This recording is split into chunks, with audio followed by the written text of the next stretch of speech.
Salut! Dans cet exercice, on va voir comment exploiter l'information d'un dé pipé pour déterminer la probabilité que le résultat soit pair.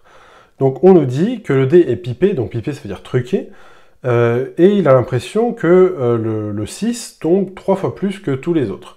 Donc si on fait la loi de probabilité de cette expérience, ça nous donne ce tableau.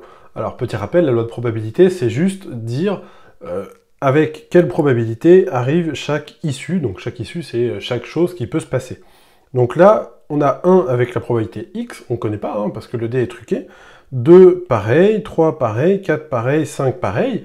Par contre, 6, c'est 3 fois plus que les autres. Donc c'est 3x.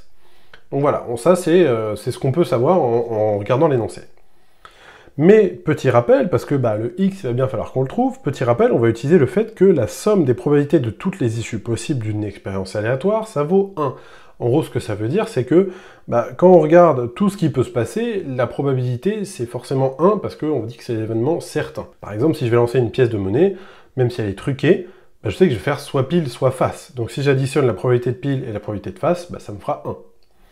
Donc là, c'est ça qu'on va utiliser. Donc on sait que du coup, on doit avoir x plus x plus x plus x plus x plus 3x est égal à 1. Donc ça, quand on fait la somme de tout ça, ça fait 8x est égal à 1.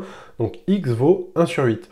Donc si on réécrit maintenant la loi de probabilité avec la bonne valeur de x, ça nous donne du coup ce tableau-là. Et ce qui nous intéresse, parce que revenons un peu à l'énoncé, ce qui nous intéresse, c'est la probabilité que le résultat d'un lancer soit pair. Donc en fait, on va regarder, ce qui nous intéresse, c'est du coup de faire 2, ou 4, ou 6. Pour avoir la probabilité de faire un lancer pair, on va additionner les trois résultats. Donc 1 sur 8 plus 1 sur 8 plus 3 sur 8, ça nous fait 5 sur 8. Donc finalement, la probabilité que le résultat soit pair, c'est 5 sur 8.